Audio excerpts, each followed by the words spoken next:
Bonjour à tous, moi c'est Marion, je suis rédactrice en chef de Dr Good et je suis ravie aujourd'hui d'animer cette table ronde en très bonne compagnie. Vous l'aurez compris, on va parler de santé mentale, de bien-être, avec une approche, vous allez le voir, 360, innovante et préventive. Alors, on va aborder ensemble tout ce qui fait le bien-être au quotidien, la prévention et les innovations qui vont transformer notre vie. Alors je le disais, je suis très bien accompagnée, mais avant de vous présenter, je vais un peu planter le décor très rapidement avec quelques chiffres. Déjà, on parle de santé mentale. Vous le savez, on en parle enfin plus, on en parle mieux. Et c'est très bien puisque aujourd'hui, un Français sur 3 sera concerné par les troubles de santé mentale dans sa vie. Donc c'est vraiment quelque chose qui nous touche nous, mais aussi nos proches. Et donc très important d'en parler. Aussi, vous le savez, le vieillissement de la population. Aujourd'hui, 21% des Français ont entre 65 et plus. Donc, c'est très important de repenser notre système de soins, notamment en pensant à l'anticipation, à la prévention et un peu moins au tout curatif. Et enfin, dernière chose, c'est hyper important et je pense qu'on va pas mal en parler aujourd'hui. Aujourd'hui, on veut vieillir, bien sûr, on veut vieillir en bonne santé. Il y a vraiment des attentes au niveau de la société et ça fait partie de tout ce bien-être, tout ce wellness qu'on voit exploser depuis plusieurs années. On sait, les projections, elles sont clairement sans appel. On sait que d'ici 10 ans, on devrait avoir x2 sur tout ce qui est marché du bien-être, avec, si je ne me trompe pas, 9 000 milliards de dollars. C'est beaucoup. Et tout ça, ça nous donne envie d'en parler aujourd'hui. Je vais passer la parole à mes invités qui vont se présenter. Anouk, tu veux commencer ? Je démarre avec plaisir, merci. Je suis ravie d'être là. Je suis Anouk Leterrier, la cofondatrice de Dijo, la première solution dédiée au bien-être du ventre. On a des cures de compléments alimentaires vraiment dédiées à cette santé digestive et notamment des probiotiques. David ? Enchanté tout le monde, moi je m'appelle Davidson, j'ai 30 ans, je suis humoriste, mais surtout là actuellement médecin généraliste et médecin du sport. Humoriste, ça on espère qu'on va l'entendre. Humoriste, voilà, intermittent de la médecine comme on peut dire. Et toi Clémentine ? Bonjour à tous, je suis ravie d'être là également. Je m'appelle Clémentine Lamar, donc moi je travaille à BPI France, la Banque publique d'investissement, et notamment dans une équipe qui est en charge de tout ce qui est financement des projets innovants en santé et en particulier en santé mentale. Bon, merci d'avoir accepté l'invitation. On va voir tous ensemble aujourd'hui comment on crée des solutions innovantes pour que chacun puisse prendre soin de lui au quotidien, sur le long terme. Et je vais démarrer tout de suite. On va parler des enjeux de la prévention santé. Aujourd'hui, David, je me tourne vers toi puisque tu es médecin. Est-ce que tu peux nous parler vraiment des défis, des enjeux majeurs aujourd'hui en matière de prévention santé ? Ce qui est le plus urgent, c'est de traiter ce qui est le plus grave. Donc en ce moment, le fléau, c'est la dépression dans la population française. Moi, j'ai 30 ans, je fais partie de la génération des internes de médecine à avoir été réquisitionnés pendant la crise du Covid. Et c'est là qu'on a eu l'enquête santé mentale de l'ISNAR qui a montré quand même que c'était un petit peu l'hécatombe, même chez les internes, chez les soignants, où on avait eu une augmentation du taux de suicide. Donc ça, c'était gravissime. Autant il faut traiter ce qui est urgent, autant l'autre côté de la pièce qui est importante, c'est la prévention, parce qu'il n'y a pas que les populations de soignants qui sont concernées, c'est toute la population générale. Et donc il faut aussi tant traiter ce qui est urgent que de traiter toute la population. Et je pense que c'est là l'enjeu de la prévention dans la santé mentale. Clémentine, il y a plusieurs types de prévention. Oui, tout à fait. On parle en fait de 3 types de prévention. On va parler de prévention primaire qui est vraiment sur tout ce qui est, comme tu le disais David, diminuer l'incidence d'une maladie, vraiment qu'elle n'apparaisse pas. Donc là, ça va être, pour la santé mentale, c'est aussi être beaucoup sur la santé au quotidien, on en parlera tout à l'heure, les actions au quotidien, donc c'est promouvoir des comportements favorables à la santé. Ça va être aussi les vaccins, c'est de la prévention primaire, c'est traiter des gens sains, on va dire, en tout cas anticiper. On a de la prévention secondaire où là, ça va plus être du dépistage précoce, donc ça va être l'enjeu de vraiment, à partir de symptômes très faibles, d'arriver à éviter une détérioration de la santé. Et puis la prévention tertiaire, où là, finalement, ça s'adresse vraiment à des personnes malades, mais pour éviter les rechutes ou éviter une chronicité des maladies, la chronicisation des maladies. David, est-ce que toi, au quotidien, tu as vu un changement de mentalité, justement au niveau de cette prévention, de cette envie de prendre soin de soi et est-ce qu'il y a une différence entre les générations ? Alors, je me rends compte qu'il y a vraiment une différence dans la prévention. C'est beaucoup plus important pour les patients maintenant qui me consultent. Avec mon activité de médecine, je me suis rendu compte effectivement qu'il y a un petit clivage entre les plus jeunes et les plus âgés. Donc, les personnes plus âgées vraiment s'en tiennent aux dictats et puis aux consignes du médecin. Le plus important pour eux, c'est bien prendre leur traitement, bien faire leur prise de sang, leur renouvellement et avoir des règles qui sont un petit peu plus généralistes, bien manger à heure régulière, et bien dormir et bien bouger. C'est vrai que les jeunes, nous, on est beaucoup plus assaillis par tout ce flot d'informations sur les réseaux et du coup, on est plus dans le micromanagement, je trouve. Et du coup, il y a beaucoup de questions sur les compléments alimentaires, sur comment manger, le nombre de repas, est-ce que je jeûne, par quoi je commence mon bol alimentaire, est-ce que je prends du pain complet ou du pain simple. Et c'est vrai qu'il y a vraiment un changement entre les deux générations, mais je trouve que ça concerne quand même tout le monde parce que moi, quand j'ai des patients qui consultent pour des problèmes aigus, eh ben, ça montre souvent qu'il y a du souci au niveau chronique. Donc des douleurs du dos qui sont dues à des mauvaises postures mais qui sont chroniques. Pareil au niveau alimentaire, les excès qui donnent à la fin des crises de gouttes. Et donc au final, ça concerne quand même tous mes patients. Est-ce que tu me disais, il y a des gens qui viennent aussi faire des bilans, etc. Donc ils sont hyper proactifs sur leur santé. Il y a beaucoup plus de proactivité. De plus en plus de jeunes viennent pour un check-up. Ils disent bonjour docteur, tout va bien, mais je veux m'assurer que je n'ai pas de carence. Et donc les bilans sont aussi plus poussés. Souvent il y a des bilans hormonaux qui sont demandés, des recherches d'endométriose, de troubles hormonaux. Donc effectivement, ils sont beaucoup plus proactifs. Je parlais en intro de la santé mentale, hein, qui est un sujet vraiment hyper fort depuis le Covid. Est-ce que tu peux nous expliquer, parce qu'on dit tout le temps, oui, la santé mentale, la santé physique, c'est hyper lié, etc. Qu'est-ce que ça veut dire? Qu'est-ce qui se passe vraiment? Pourquoi c'est lié? Alors souvent on disait avant d'un point de vue ésotérique que le corps et l'esprit étaient intimement liés, mais souvent on le disait un petit peu comme ça. Certains médecins n'y croyaient pas, la médecine traditionnelle disait que c'était un ensemble. Maintenant on a des études qui le prouvent, du coup au moins ça a mis un mot sur ça. Il y a une grosse étude, c'était une revue de la littérature en 2019 dans le Lancet Psychiatry qui était passée à Harvard. Et en fait ils avaient montré que toute la population qui était dépressive avait un risque accru de pathologie cardiovasculaire et de diabète. Donc on voit que ça va dans un sens, ça va aussi dans l'autre du somatique au psychique parce que les patients qui ont des pathologies incurables, typiquement la polyarthrite rhumatoïde qui peut atteindre des femmes jeunes, et peuvent se réveiller souvent avec des douleurs et on voit qu'elles sont plus à risque de dépression. Et même chose pour les patients qui ont des pathologies neurodégénératives, Alzheimer, Parkinson. Avant cette phase de démence, entre guillemets, il y a une phase dépressive parce qu'ils se rendent compte de leur carence cognitive. Donc on voit que autant dans un sens que dans l'autre, les deux sont liés. Et là, tu parles de pathologie au niveau de, voilà, on va dire du bien-être quotidien. C'est lié aussi, c'est le mouvement, ce qui se passe dans notre tête, etc. Oui, complètement lié. Souvent, il y a cette analogie où quand on réfléchit à un problème, on marche en rond. Et ben, en fait, c'est parce que physiquement, le corps a besoin d'avancer pour faire aussi avancer la tête. On se rend compte que les deux sont liés. Moi, souvent, mes patients qui m'ont consulté pour dépression, forcément, je regarde s'il y a besoin d'instaurer un traitement. Mais je regarde aussi le mode de vie et moi faisant du sport, forcément je revendique la médecine par le sport et en fait je leur dis essayer de soigner le mental que par le mental, c'est impossible. Dire à un patient dépressif arrêtez, ça ne marche absolument pas. Alors que si on leur donne du contrôle sur leur physique, on peut demander à un patient dépressif juste de sortir marcher 5 minutes. Et donc 5 minutes se transforment en 10, en 15, en club de randonnée, en interaction sociale. Et c'est là où on peut utiliser ce levier-là du physique sur le psychique et utiliser ça comme une arme. Anouk, toi, ce lien mental-physique, ça te parle ?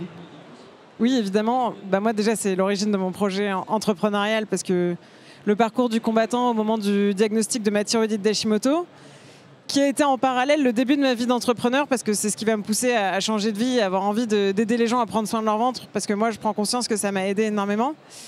Et aujourd'hui, je vois pas comment je pourrais être à 3000% dans tous les projets que j'entreprends si j'avais pas justement cette santé mentale. Et c'est intimement lié, ça va dans les deux sens. Autant quand j'ai pas le mental, je vais pas avoir l'énergie de mener mes projets et vice-versa. Et pour être passé du côté, on va dire, patient-pathologie, de mettre, comme tu disais, ces petites briques les unes après les autres. Un jour, c'est 5 minutes, un jour, c'est 10. Et comment, par le corps, tu soignes l'esprit. c'est hyper puissant. Nous, on essaye vraiment de le transmettre dans Dijo parce que quand on va mal, on a tendance à tout voir noir. Alors que, comme tu dis, ça part du corps, mais ça pollue un petit peu l'esprit. Et c'est le plus grand levier de rémission.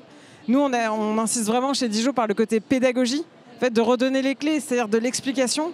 C'est comme ça qu'on redevient acteur de son bien-être mental et physique. Et nous, on le constate vraiment à notre échelle, sans être expert santé, pour le coup, je tiens à le préciser. Et ça nous a permis d'aider un grand nombre de personnes, justement, à se réconcilier avec leur ventre. Et en tant qu'entrepreneur, cette relation, on le sait, le travail, parfois, ce n'est pas la santé. Comment, toi, tu gères, justement ? Alors, justement, comme moi, j'ai démarré ma carrière d'entrepreneur à un moment où j'étais contrainte vraiment de changer mon hygiène de vie parce que cette thyroïde a été complètement déréglée. Le fait d'avoir une maladie auto-immune, ça génère une inflammation chronique par définition. Et donc au niveau intestinal, j'avais vraiment ce qu'on appelle aujourd'hui syndrome de l'intestin irritable qui commençait à se manifester. Et donc j'ai toujours, même au début de ma carrière d'entrepreneur, mis cette contrainte de me faire passer avant tout pour que je puisse être le moteur de mon projet. Là où je vois aujourd'hui beaucoup d'entrepreneurs qui démarrent bille en tête, qui s'oublient complètement et qui, quelques mois ou quelques années après, font le classique burn-out. L'entrepreneuriat, c'est quand même les montagnes russes, c'est beaucoup de prise de risques. Et du coup, on peut avoir vite tendance à s'oublier et l'atterrissage peut faire très très mal. Donc, et aujourd'hui, j'invite vraiment les entrepreneurs à se responsabiliser là-dessus et leur dire, si vous faites un burn-out, c'est votre faute en fait. Parce que vous êtes vraiment le moteur de votre entreprise, de vos équipes, de vos clients, de vos patients. Et donc, si vous ne vous faites pas passer en premier, j'aime bien la métaphore quand on est dans l'avion et qu'on dit faut se mettre le masque à oxygène à soi en premier avant de le mettre à ses enfants ou aux autres passagers. Pour moi, la santé mentale et physique, c'est vraiment ça. On peut pas la négliger parce qu'on finit forcément par se faire rattraper quand on néglige le corps ou l'esprit. Et on peut réussir, la preuve, même si on prend soin de sa santé mentale et qu'on n'est pas à se faire du mal, à trop travailler. Oui, et j'ai beaucoup de personnes qui souffrent justement de pathologie de la thyroïde qui me disent « mais comment tu fais pour avoir autant d'énergie ?» Alors déjà, se réaligner avec les projets qu'on entreprend, évidemment, ça aide à être motivé, à faire les choses avec passion, mais c'est s'écouter avant tout. Et ça m'arrive d'être complètement sur les rotules et j'essaye justement de le partager sur les réseaux sociaux pour parler avec transparence et authenticité, c'est-à-dire se lâcher la grappe, que ce soit pour sa relation avec la nourriture, aussi se dire j'ai le droit de me faire plaisir, je dois m'écouter, si j'ai envie de craquer pour du sucre, c'est certainement que je suis fatiguée. Et pareil, s'écouter et se lâcher du lest sur son niveau d'énergie. C'est vrai qu'aujourd'hui, on a beaucoup de messages qui sont véhiculés sur les réseaux sociaux de super performance, de toujours rechercher plus de productivité. Moi, je suis l'antithèse de la productivité. Je vaut mieux faire bien, mais peu, que d'essayer de faire énormément et de ne pas tenir le marathon qui est l'entrepreneuriat. Clémentine, toi, ce lien mental, physique, tu le vois au quotidien ? On le voit déjà aussi, oui, dans certaines entreprises qu'on accompagne, qui se développent de plus en plus sur ces sujets-là, même vraiment d'un point de vue médical. Je pense à la société Phoenix Health, qui, elle, est une entreprise qui développe un dispositif médical, un smartphone, en fait, un dispositif médical pour traiter la dépression avec sédentarité digitale. Donc c'est spécifiquement l'activité physique qui va améliorer l'état des patients. Notamment, ils ont fait une première étude sur quelques adolescents. Et l'effet est là, mais ça, voilà, c'est pas, entre guillemets, on en parlait, c'est pas nouveau de voir que l'activité physique est bon pour la santé mentale.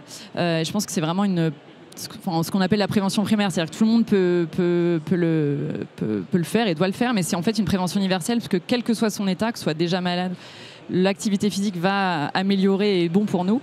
Pour moi, il y a ce lien aussi, et tu le disais, David, sur les deux aspects. Il y a on le voit de plus en plus avec notamment une étude qui est sortie de la Fondation Fondamentale, spécialisée en santé mentale, qui montre qu'il y a aussi beaucoup de troubles psychiatriques qui en fait sont liés, sont liés à une maladie auto-immune. Donc tu parlais aussi de ton cas, et en fait c'est vraiment l'origine du trouble psychiatrique. Donc on a vraiment une correspondance et une co-origine du mental et du physique. On ne peut pas séparer les deux.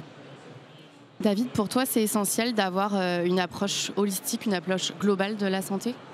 Oui, parce que comme on l'a vu, on ne peut pas séparer le psychique du physique. Et on s'est rendu compte qu'en médecine, progressivement, il fallait qu'on aille voir un petit peu plus loin. Il y a une étude passionnante de Harvard, encore une fois, c'est The Grant Study. C'est l'étude la plus longue longitudinale qui a été faite. Donc, ils ont commencé en 1930 l'étude. Ils ont pris 286 personnes et ils voulaient trouver les facteurs clés de bien-être et de longévité. En fait, la question de l'étude, c'est qu'est-ce qui rend heureux et qu'est-ce qui nous fait vivre plus longtemps. Et en fait, la santé physique n'était arrivée qu'en 2e ou 3e position. Le premier facteur prédictif, c'était les relations sociales et le tissu social. Et en fait, c'est ça qui nous garde vivants.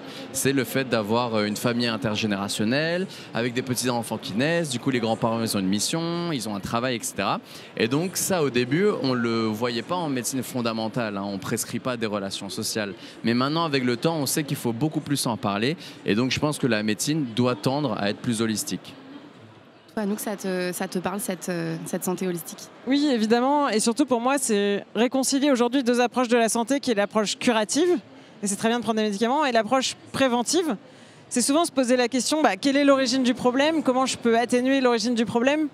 Moi, je suis partie de ça, puisqu'en fait, on m'a diagnostiqué une thyroïdite d'Hashimoto. Donc, j'étais en hypothyroïdie, donc on m'a donné le classique lévothyrox. Mais en parallèle, on ne m'a pas expliqué comment traiter cette inflammation ou comment réussir à mieux vivre avec cette inflammation chronique qui a des hauts et des bas. Mais effectivement, les périodes intenses de stress, je vais voir cette inflammation exploser. Et là, aller chercher des choses beaucoup plus holistiques par l'alimentation, le sommeil, la respiration. Et ces 2 approches qui devraient être réconciliées aujourd'hui, alors que aujourd'hui, elles sont un peu antinomiques. On les associe pas, alors que ça ferait que démultiplier les effets de se dire... c'est très bien de prendre du lévothyrox, ça va relancer la thyroïde. Je donne mon exemple concret, mais en parallèle, essayer d'avoir une alimentation un petit peu plus anti-inflammatoire, faire attention à ses associations alimentaires, voir vraiment ce qui peut aider. Alors, chaque ventre est unique, donc c'est la limite. Il n'y a pas de recette miracle, chacun doit apprendre à s'écouter et à décrypter ces signes qui l'aident. Mais c'est hyper important de se poser la question au-delà du traitement. Et j'ai bien aimé ce que tu disais dans l'approche générationnelle, parce que moi, à ce moment-là, quand je dis à mes parents, et personne n'est médecin dans ma famille, je prends du lévothyrox, mais je me sens pas vraiment mieux. Et mes parents qui me disent Anouk, t'as pas fait 12 ans de médecine, l'endocrinologue, il a dit de prendre le traitement, tu prends le traitement et c'est comme ça.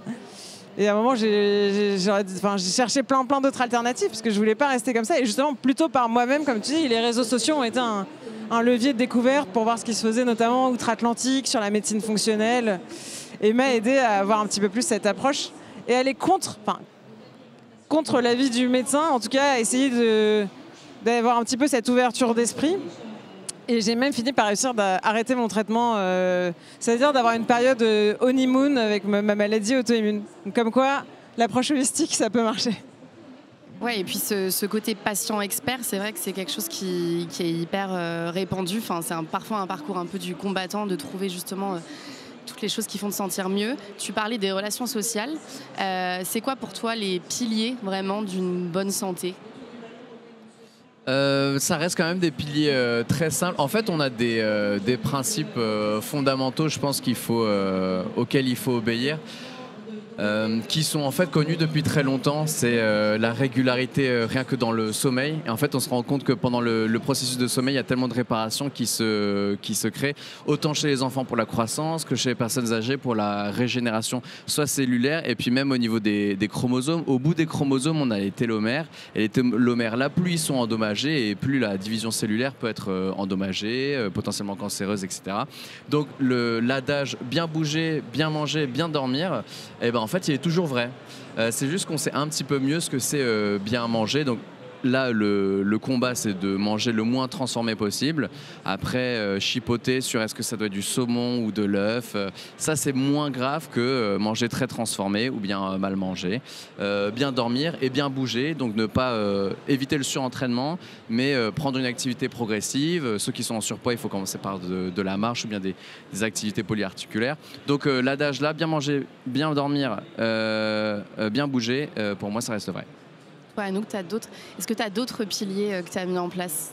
Je trouvais que c'était bien résumé. Après, s'écouter, moi, je pense que c'est vraiment le meilleur conseil. Le corps envoie beaucoup de messages au cerveau, notamment le ventre, et il nous fixe ses propres limites. Et d'ailleurs, quand on revient, par exemple, à sa sensation de satiété, souvent, on arrive à réguler beaucoup de choses sans avoir à faire un régime ou justement à se priver. Le corps, il sait instinctivement ce dont il a besoin pour fonctionner. Il n'a pas du tout besoin qu'on le pollue avec notre intellect, notre stress, qui est en plus pro-inflammatoire.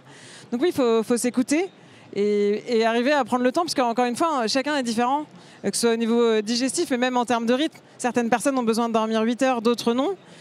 Surtout en termes de santé féminine, on se rend compte qu'il y a beaucoup de standards qui ont été pensés pour les hommes, alors qu'ils ne correspondent pas forcément à la femme. Et du coup, les femmes se disent « Ah, mais c'est marrant, moi j'ai quand même besoin de plus dormir ». En fait, c'est vrai, les femmes ont besoin de plus dormir. Exactement. J'ai vu des études là-dessus. Eh ben, vous m'apprenez ça par contre, je n'étais pas au courant. Écoute, c'est parce que tu n'es pas une femme. Études, mais oui. Bah, je dors beaucoup, donc je suis peut-être une femme finalement. On va parler un peu d'innovation justement, et j'aimerais bien qu'on commence par toi, Anouk, et que tu nous racontes un petit peu, alors tu nous en as déjà un petit peu parlé, mais comment tu en es venue à créer Dijo, et comment tu es passée au final d'une expérience intime à un projet plus global. Oui, donc moi on m'a diagnostiqué ma pathologie en 2018. À ce moment-là, je viens tout juste d'être diplômée de mon école de commerce. Je ne me projette jamais comme devenir entrepreneur. Enfin, à l'époque, c'est pas du tout la voie royale. Ça a causé beaucoup de stress à mes parents. Mais en fait, c'est moi où je prends du temps pour ma convalescence. Et je découvre énormément de choses. Et effectivement, prendre soin de mon ventre, et notamment prendre des probiotiques et des choses qui vont m'aider à réparer ma paroi intestinale, ça va vraiment me remettre sur pied, au sens propre du terme. Et là, c'est un big bang dans ma tête. Alors déjà, j'ai envie que tous les gens autour de moi prennent des probiotiques en leur disant « Mais c'est génial, tout le monde devrait en prendre ». C'est vrai qu'aujourd'hui, on a des modes de vie qui font qu'on est moins en contact avec la terre, les animaux. On a une alimentation plus ou moins transformée, la prise de médicaments. C'est vrai que par rapport à nos grands-parents ou même un Indien d'Amazonie, on a quand même un microbiote qui est bien plus appauvri. Et on commence à découvrir tous les super pouvoirs de ce microbiote. Et donc c'est comme ça qu'on se lance avec mon associé Lisa. Pour la petite histoire, on est amis d'enfance et on se dit on veut faire la meilleure cure de probiotiques possible fabriquée en France. Parce qu'à l'époque, les standards de qualité en France ne sont pas extraordinaires. Je fais une mini parenthèse cours d'SVT, mais justement parce que c'est des micro-organismes vivants qui sont très fragiles. Et donc pour les lyophiliser, enfin pour les mettre en poudre puis les mettre en gélules, sur le marché à l'époque, les industriels passent surtout par un processus aérosol, c'est-à-dire comme un gros coup de sèche-cheveux, sécher les bactéries. Mais il y a une grande partie qui vont mourir à ce moment-là. Et donc nous, on change le processus, on passe par de la lyophilisation à très basse température. En fait, on importe un procédé qui se fait et qui permet vraiment d'avoir une meilleure conservation. Et comme ça, les bactéries, quand on les ingère, elles se réactivent beaucoup plus au niveau du microbiote intestinal. Et donc ça, c'est notre première mission. Créer la meilleure cure de probiotiques possible en 2019. Sauf qu'on se rend vite compte que cette approche préventive de la santé, elle ne trouve pas forcément son public. Expliquer ce que c'est le microbiote, est-ce que c'est expliquer les probiotiques.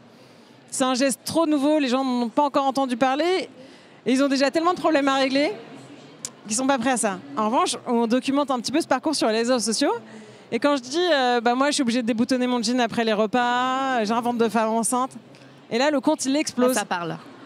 Et là on se rend compte en fait, on était déjà trop, le message il n'était pas bien adressé, il fallait vraiment partir du symptôme, de l'expérience que les gens font. Et c'est là où justement Dijo a commencé, on a repositionné la marque, où on a mis vraiment au cœur du processus la pédagogie et expliquer comment comprendre son ventre.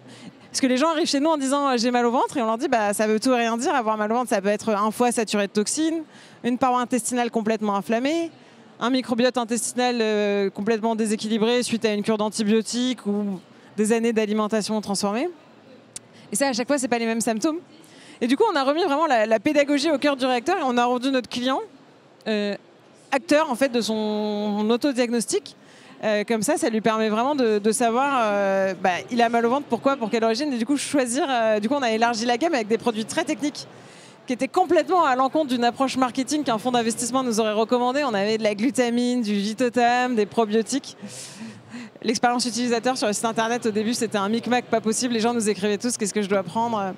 Mais on a persévéré et aujourd'hui, on est content que ces personnes, en fait, cette transmission de connaissances, elles les aident au quotidien. Et surtout, le meilleur message, c'est effectivement ce point de vue patient que j'ai eu, moi, avec ce parcours du combattant, pour leur dire soyez, écoutez-vous, il n'y a pas de gélule miracle. Donc ça passe avant tout par l'hygiène de vie. On peut prendre tous les probiotiques du monde si on mange ce McDo tous les jours. Effectivement, ça ne va pas nous aider. Et donc c'est comme ça que Dijo est né il y a 6 ans maintenant, avec vraiment cet ADN d'expérience terrain, en fait, de répondre à un vrai besoin. Et je pense que c'est important aussi aujourd'hui de s'adapter à son public. On voit beaucoup de messages sur la prévention, mais si les gens ne sont pas prêts à adopter ces changements, souvent c'est de l'énergie un petit peu gaspillée malheureusement. Et donc voilà comment on a essayé d'intéresser les gens à leur microbiote, leur flore intestinale. Clémentine, toi, ce côté justement expérience personnelle qui t'inspire à entreprendre, c'est quelque chose que tu rencontres? Alors oui, effectivement, on le rencontre parfois chez certains entrepreneurs. J'ai l'exemple en tête de la société Sensorion qui, elle, développe des solutions pour les troubles de l'audition. Donc c'était aussi issu d'une expérience personnelle où Wondercraft, dont un des cofondateurs, lui, avait un fils en situation de handicap et donc qui développe des exosquelettes pour la marche. Donc il y en a, oui, et je pense que c'est un levier motivationnel pour beaucoup de gens, mais c'est pas forcément nécessaire et c'est pas la plupart c'est pas la majorité de nos entreprises. Par contre, je rejoins totalement ce que dit Anouk, c'est-à-dire que par contre, ce qu'on voit, c'est la nécessité et que c'est essentiel de mettre le patient au centre en fait du développement de la solution, et c'est ce qu'on voit de plus en plus en fait, que les entrepreneurs ils développent ça avec des associations de patients, avec des patients experts qui en fait force est de constater, ils sont plus experts parfois parce que par la force des choses. Donc c'est vraiment essentiel et c'est ce que nous aussi on demande un peu dans nos projets, qu'il y ait cette part patients et professionnels de santé qui vont être impliqués en fait dans les solutions.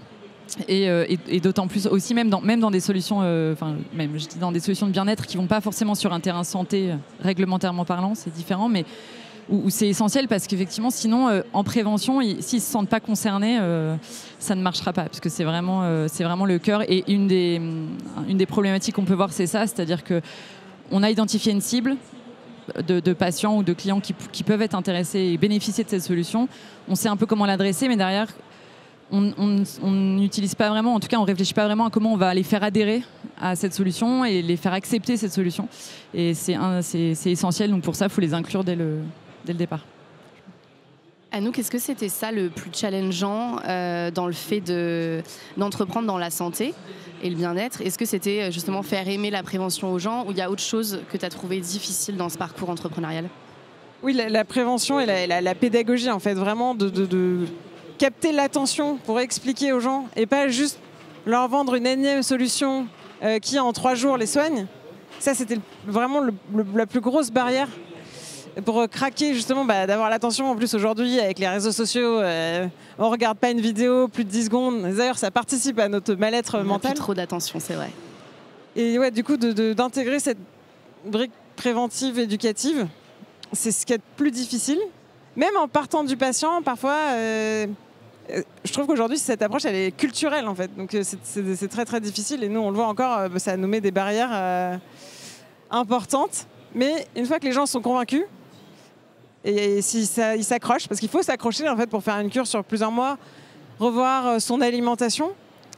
Mais en même temps, les leviers sont extraordinaires, parce que souvent, on va faire une recommandation d'une douzaine de gestes bien-être que la personne pourrait changer. Même s'il en adopte seulement 1 ou 2, mais qui maintient sur le long terme pendant 1 an, 2 ans, 3 ans, les bénéfices, c'est exponentiel.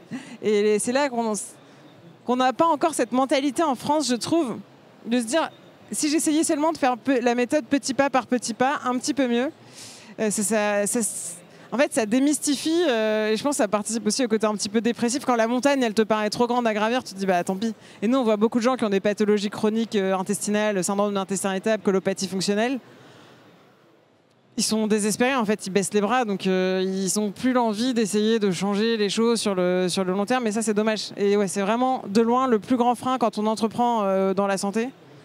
C'est ça. Soit, effectivement, on est vraiment nous, dans le bien-être, pardon. Et notre mission, c'est vraiment de créer un nouveau geste de bien-être, qui est celui de prendre soin de son ventre, versus une approche curative, santé. Oui, mais qui est très, en fait, qui est essentielle. Et je suis d'accord avec toi, je te rejoins quand tu dis curatif et préventif. Effectivement, aujourd'hui, on est en France clairement sur du curatif. On le voit même avec les dépenses de santé.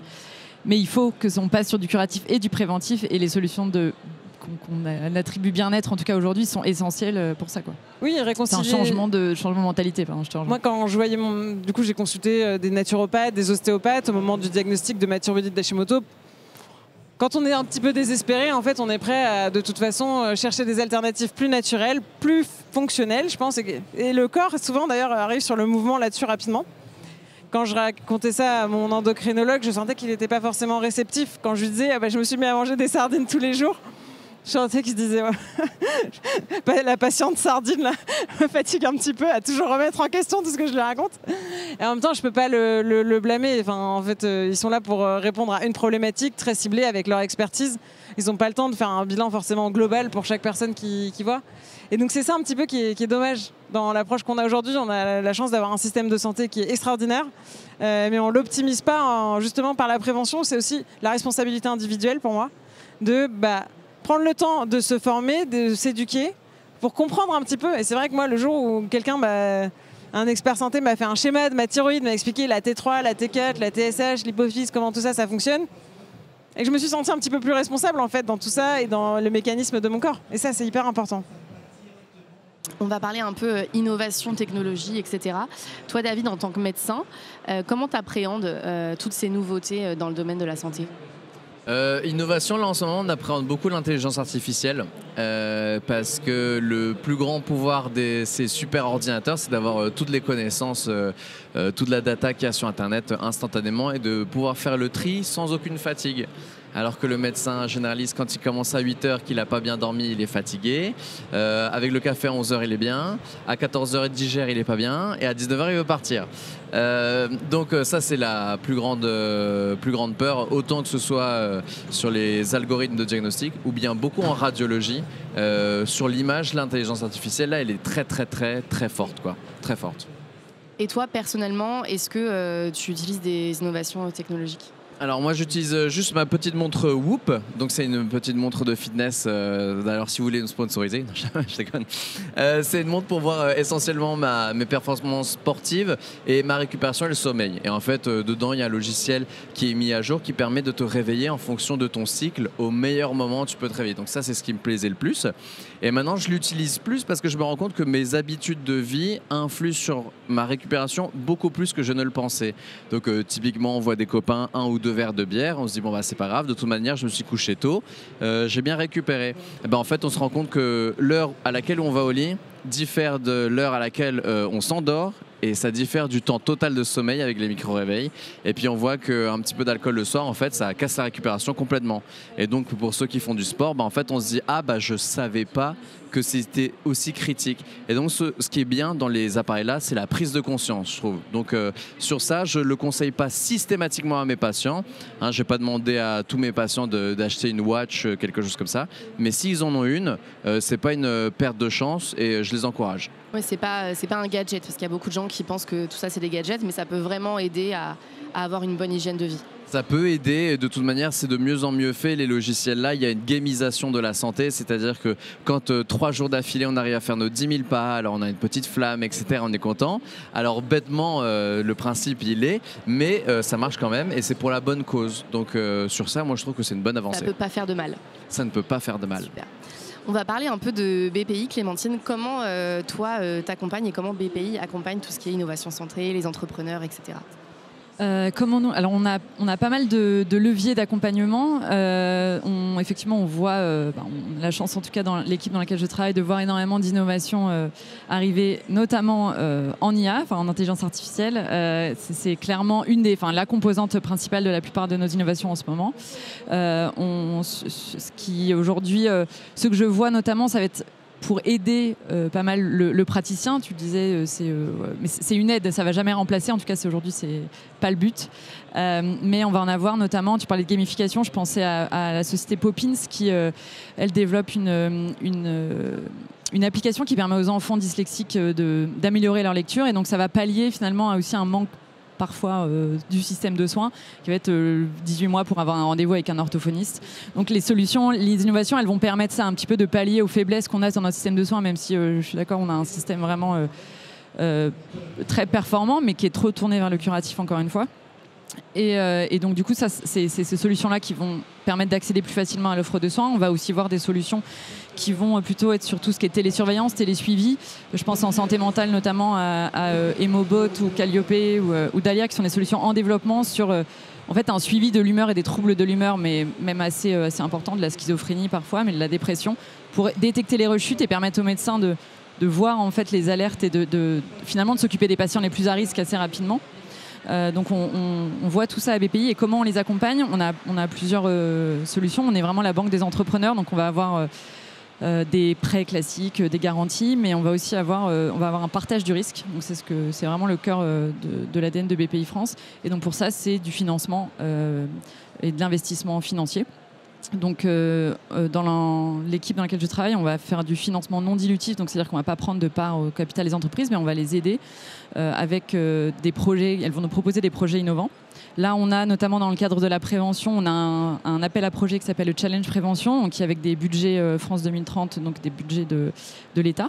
On a 100 millions d'euros aujourd'hui pour offrir et permettre d'aider en fait et de cofinancer ces projets innovants de ces entreprises. On a la prochaine relève là en septembre 2025 pour ceux qui le souhaitent. Et on a également d'ailleurs un appel à projet dispositifs médicaux numériques spécifiquement sur la santé mentale, dont la prochaine relève est également en septembre. Donc on aide en fait en partageant le risque, c'est-à-dire on va donner des subventions, on va donner des prêts qui ne sont remboursés qu'en cas de succès, donc ce qui est aussi très important. Et on va aider aussi avec des aspects ce qu'on appelle des accélérateurs. Donc on va avoir des promotions d'entreprises innovantes qui vont se rejoindre. Là, on en a une vingtaine en prévention qui sont accompagnées pour les aider à mettre en place leur modèle d'affaires, à discuter ensemble aussi de leurs problématiques RH, leurs problématiques autres d'accès aux patients, ou comment identifier les bons leviers motivationnels pour la prévention, comment faire que les patients sont aussi intéressés à garder cette solution-là. Donc on a ces accélérateurs-là, et puis en dernier point, on a de l'investissement au capital direct des entreprises, où là on a un fonds prévention aussi de 100 millions d'euros spécifiquement sur ce secteur. Anouk, toi, en quelques mots, tu as été accompagnée par BPI pour Dijo ? Oui, on a eu la chance de bénéficier de 2 pré-innovations. À date, chez Dijon, on est encore autofinancé grâce à ces procédés de financement non dilutif. Donc c'est vraiment une chance, parce qu'on avait une vision qui était un petit peu, on va dire, out of the box il y a 6 ans, quand on voulait vraiment rester expert du ventre. C'est pas forcément un message sur lequel les fonds d'investissement classiques pouvaient être réceptifs. Mais encore une fois, moi, je partais vraiment avec cette expérience patient. Et je voyais vraiment le manque du temps du médecin pour le côté pédagogie, explication et expertise niche du ventre. Et du coup, on a eu du mal forcément à embarquer des gens au début de l'aventure.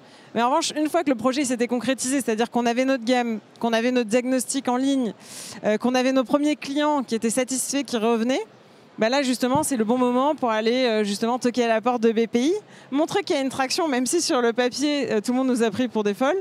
Et là justement c'est le type de dispositif qui permet vraiment de rester aligné avec sa vision, sans faire de compromis là-dessus. Et encore une fois, je le dis, c'est important, on parlait de s'écouter pour sa santé physique, sa santé mentale. Garder le cap quand on est persuadé qu'on peut avoir un impact positif, c'est pas toujours facile quand on n'a pas d'argent au départ. Avec mon associé, on n'avait pas de capital de départ. La première fois, pour financer, on a fait une campagne de crowdfunding sur Ulule. Et l'étape suivante, ça a été de faire un maximum de chiffre d'affaires et de montrer de la rentabilité pour aller chercher des solutions de financement non dilutif. Effectivement, la BPI, ça a été vraiment l'effet de levier qui nous a permis d'aller solliciter un prêt bancaire auprès d'une banque classique, justement pour faire cet effet de levier et pouvoir investir dans notre croissance. C'est hyper important aujourd'hui. L'IA et l'innovation technologique font aussi que toutes les entreprises vont très vite, donc on a besoin de pouvoir investir, et on a la chance en France d'avoir la BPI qui soutient vraiment toutes ces initiatives. C'est vraiment une grande chance et il faut en profiter. Et on n'est pas forcément au courant quand on se lance, donc il faut vraiment le vulgariser, en parler. Non, on l'explique. Pareil, d'un point de vue entrepreneur, je pense qu'aujourd'hui, 6 ans après, j'aurais beaucoup plus les épaules de négocier avec des fonds d'investissement parce que j'ai plus d'expérience qu'au début. Et donc, je suis contente d'avoir pu justement itérer, développer ma solution grâce à la BPI, grâce à du financement non dilutif, pour justement me renforcer, gagner en confiance, faire quelque chose plus à mon image, on va dire, à notre image avec Lisa, pour faire bouger les choses et du coup mûrir en tant qu'entrepreneur. Pour finir, on va parler du futur justement de la prévention santé. Je l'ai dit en intro, le marché du wellness, comme on dit, il est en train d'exploser. Tous les ans, c'est des records, etc. David, est-ce que tu penses que c'est juste un effet de mode, ou est-ce que vraiment on est en train d'assister à une modification profonde de notre société en matière de bien-être ? Je pense pas que ce soit un effet de mode et que ça va rester par un principe simple. C'est que je pense que quand on commence à adopter un nouveau mode de vie ou des nouvelles habitudes, même si on arrive pour les mauvaises raisons, quand on voit que ça nous donne du bien et des bons résultats, en fait on y reste. Au début on avait parlé de l'effet de mode du fitness, surtout sur internet, YouTube, Thibaut InShape, etc. Et on s'était dit c'est un effet de mode, ça va s'arrêter. Ensuite il y a eu Instagram et maintenant ça se pérennise et on le voit dans notre entourage, de plus en plus de personnes se disent ça y est, j'ai fait mon premier semi-marathon, mon premier aérobic, je me suis mis au crossfit. Maintenant il y a des salles Basic Fit dans toutes les grandes villes de France. Donc effectivement je pense pas que ce soit un effet de mode et même si on y va pour les mauvaises raisons au début, quoi. Donc moi je pense que ça va rester ça va rester et c'est même une bonne chose. T'es d'accord, Clémentine? Oui, totalement. Effectivement, je pense que pour ce que tu dis, c'est pas un effet de mode et c'est pas souhaitable que ce soit un effet de mode, mais je pense que ça ne le sera pas parce qu'on va vite se rendre compte de l'effet que ça a et on le voit déjà. Et effectivement, on le voit même dans le système de santé. On a un système de santé, c'est 250 milliards d'euros de dépenses. Aujourd'hui, sur la prévention, on a 7,5 milliards qui sont dépensés chaque année. Donc en fait, on a vraiment un système qui est tourné vers le curatif aujourd'hui. 3% en fait, c'est la prévention à peu près. On a un objectif de 15%, je pense que c'est ce qui est le plus souhaitable parce qu'on le voit, tu le disais à nous, qu'en France, on a vraiment une résistance là-dessus sur la prévention. En Espagne ou encore aux États-Unis, ils ont un système de prévention qui est plus efficace que le nôtre. Pourquoi ? Parce que c'est aussi parce que le système de santé, malheureusement, est moins efficace que le nôtre. Donc on a la chance d'avoir un système de santé où on peut accéder à l'hôpital, etc., de manière plus facile et en tout cas plus avantageuse, plus gratuite, ce qui est très important. Mais effectivement, il y a une responsabilisation, je pense, à avoir, tu en parlais tout à l'heure, de la personne, du citoyen. C'est pas l'État, on ne veut pas que l'État se désintéresse non plus du sujet. C'est aussi il a son rôle, mais il faut aussi une responsabilisation et je pense qu'elle est là, quoi. Donc, et surtout, c'est un jeu à somme positive, c'est-à-dire que si tout le monde adopte plus ce style de vie tourné vers le bien-être, la santé, tout le monde y gagne. C'est-à-dire que le système actuel de santé en France, il respire mieux et chaque individu se sent mieux. Je pense vraiment que ça va ne faire que continuer parce que ça va très vite de sentir qu'on se fait du bien. Moi, je vois quand j'ai commencé à faire attention à ce que je mangeais, et ça m'était jamais arrivé de ma vie. Donc au moment de cette pathologie, je commence à m'intéresser aux associations alimentaires, avoir un apport en protéines dès le début de la journée. Très vite, je me dis, mais en fait, c'est ça la vraie vie, de ne pas être fatigué après chaque repas, de ne pas manger sucré, de passer ma journée à avoir des pics de glycémie. Et donc, rien que quand tu réalises ça, tu te dis, j'ai pas du tout envie de rétro-pédaler. Alors oui, évidemment, de temps en temps, je vais m'accorder un petit excès parce que quelqu'un a ramené les croissants au bureau ou j'ai envie de faire un apéro sympa. Encore une fois, tout est une question de bon sens, d'équilibre. Et donc, il ne faut pas rentrer dans un truc non plus trop en contrôle. Mais je trouve que quand on découvre le levier d'énergie, de santé mentale aussi, parce qu'en fait, d'être fatigué tout le temps, ça pèse un petit peu. Et donc, d'arrêter d'être dans cette routine où on court après la productivité, la performance. En même temps, on a un lifestyle qui est complètement à l'opposé. On attend le jeudi soir pour boire trop d'apéros et finalement être fatigué tout le temps. Et donc ça me fait vraiment croire que comme aujourd'hui, il y a beaucoup plus de jeunes qui s'y intéressent grâce aux tendances qu'on voit sur les réseaux sociaux, une fois qu'on a goûté à ça, on a du mal à revenir en arrière. Et c'est pour ça que tous les jeunes qui vont à la salle de sport, qui se préoccupent un petit peu plus de leur alimentation, mais ils n'auront même pas à pousser la porte d'un médecin pour dire très vite qu'ils ont des problèmes de santé. Normalement, et je leur souhaite, ça repoussera l'échéance très loin. Tu as parlé des réseaux sociaux, j'aimerais bien qu'on en parle un petit peu. Toi, David, tu crées du contenu sur les réseaux. Ça m'arrive, oui. Voilà, du contenu parfois très drôle et du contenu pédagogique, vulgarisateur. Est-ce que les réseaux, par rapport à la santé, c'est compliqué parce qu'il y a beaucoup de fake news ou tu penses que vraiment c'est un super outil de vulgarisation ? Comme tu le dis, c'est compliqué à cause des fake news ou bien des informations erronées. Puis c'est surtout parce que ça nous touche quand même intimement la santé. Au début, sur les réseaux sociaux, quand je voyais l'essor, par exemple sur le sport, je me suis dit, ah c'est génial. Sur tous les investisseurs immobiliers, regarde cette vidéo pour enrichir ton patrimoine. Je me suis dit, mais c'est génial, pourquoi on n'a pas ça en santé alors que c'est le plus important ? Et là, c'est bien parce que ça commence à se démocratiser. Moi, je pense qu'il faut juste réussir à trouver la balance entre le message qui est important et pas non plus être alarmiste. Il y a la prise de conscience et il ne faut pas non plus faire peur. Parce que j'ai vu plein de vidéos, regarde cette vidéo avant de manger des œufs, peut-être que c'est pas bon pour toi, etc. Alors que voilà, c'est des œufs. Et je pense que c'est bon. Ça va, on est safe. Oui, voilà, les œufs vont revenir, ça va redevenir tendance, je pense. Il faut trouver la bonne balance entre les deux, mais moi je trouve qu'on a quand même une bonne direction en France de vouloir vulgariser et de donner des grandes généralités et ensuite on va un petit peu dans le plus spécifique. Moi je trouve que c'est une bonne chose, il faut encourager, il faut quand même réussir à réguler. Ensuite la deuxième chose c'est que dès qu'un spectateur voit une vidéo, il faut soit faire double check par un spécialiste, un médecin, ou bien faire preuve d'esprit critique et se référer aux grands principes scientifiques, par exemple prise de poids, perte de poids.